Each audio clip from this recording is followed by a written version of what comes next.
Alright, welcome back guys. Welcome back to Supreme Collector. Today we got the new McFarlane Multiverse, the Jim Lee Superman.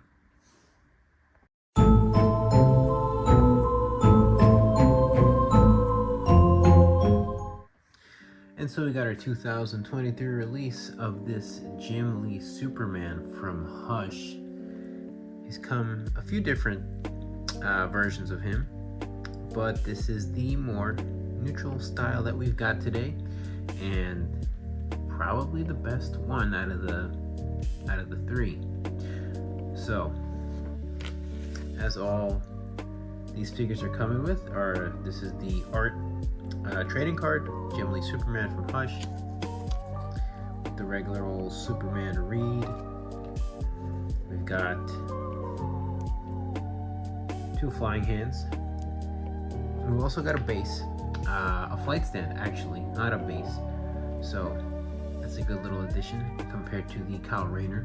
There's no Build-A-Figure for this wave, or if you can even call it a wave. It came out at the same time as the red and green Robin. So this is a nice little classic Superman. I know people are saying that there isn't one, but there's two, right? There's the Action Comics one and this one.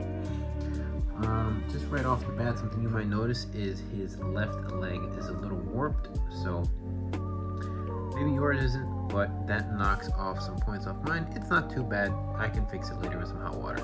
So let's get into the figure. He is on probably my favorite default body for Superman. I've seen the Page Punchers one, and compared to him, he's a little small.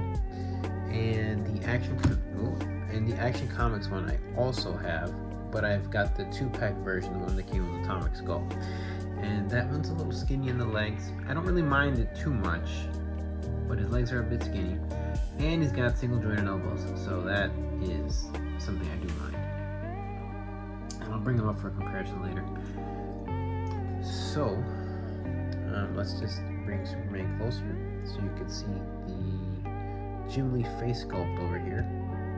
It's actually quite nice, and regardless of how pale he may or may not seem, it's not actually that bad. He just looks like a lighter skinned human being, so it's not too bad.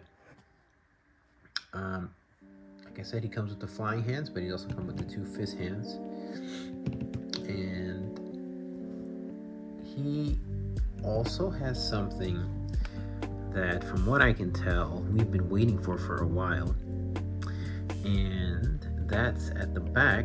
He's got the S, the Superman S, so that's nice. And I like the cape that he's got on him, right? It's not this just dead cape, it looks droopy, so it's dynamic. Maybe you'd wish you'd had like a flat cape like Mr. Magneto over here, but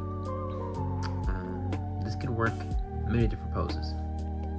So I like this, the windswept cape. I enjoy it. It's nice. So let's go over our articulation over here. He's got the ball peg. Just look up just a bit, but like Kyle Rayner, it combines pretty well to put him into a flying pose as you saw earlier today. You can also look down pretty well, like if he's looking over the city, like in that image that we all know where he's at the edge of the building. Again, he's got the same system for his shoulder as he does in the head, but he's got a longer peg, so he's also got that butterfly effect with the cuff, bicep swivel, the double jointed elbows, which the other one doesn't have, the old style ball peg, the old style ball hinge at the wrists, and you just give it a little twist and you can get it to go in the direction that you want to. Again, as most McFarlane figures, he cannot crunch down, but he can go up pretty well. And at the waist, he can crunch down just a teeny bit, and he can go back as well. He arches and side to side. So all together, you can put a pretty good flying pose all together with all that combined. The legs, always a nice little piece of articulation. Okay, it doesn't go up so high, but it's a little hindered by the diaper, which is maybe why the diaper isn't so good, but I can see why it would work for figures with trunks like Batman and Superman and some of the more classic figures. This is wide as you can go with the leg. So he's got the double jointed knees, which I don't really want to mess with because they're stiff, and the same hinge that he has in the wrist, he does have it in the feet, plus toe articulation, and then he's also got the pivot. So it's a figure that does a pretty good job standing on its own, which I can appreciate, even though it is Superman, so we're gonna have him flying. Now, when we think about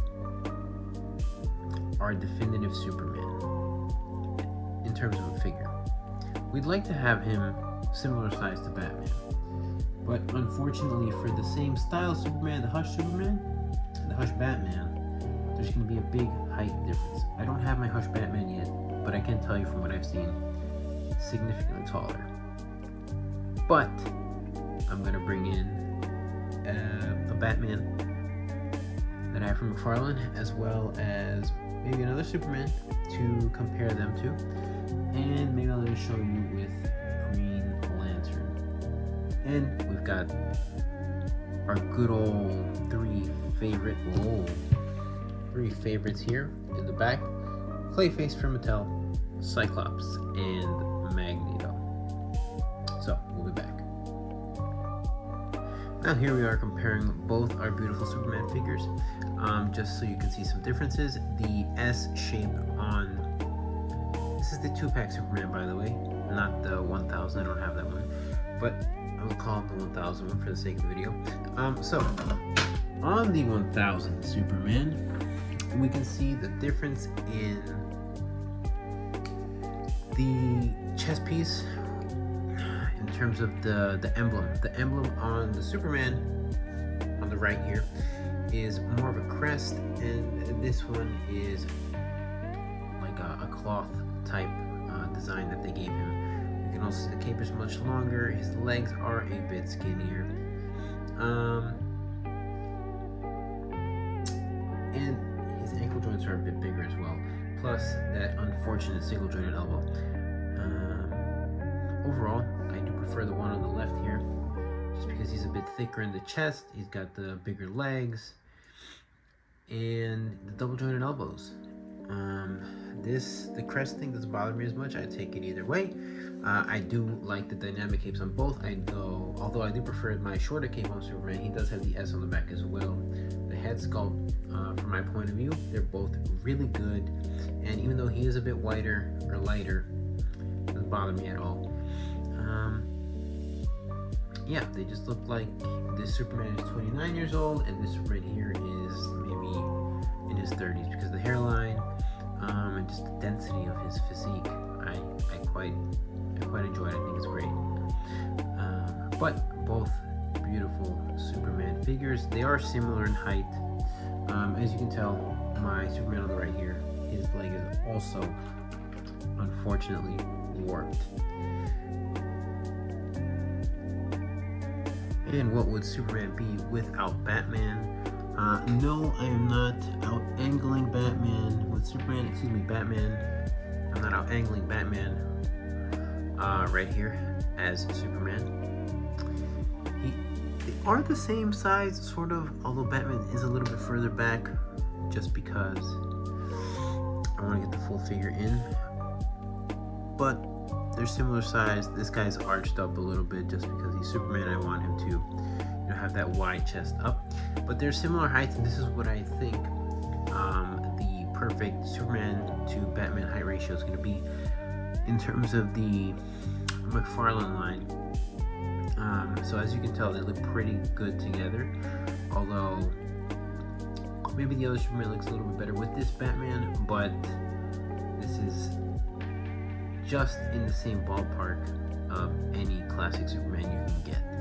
So in terms of the other, his counterparts besides Wonder Woman, because we don't have a classic Wonder Woman, this is a pretty good figure and a good stand for any Justice League or any Superman diorama that you'd like to do. And I'm not really going to go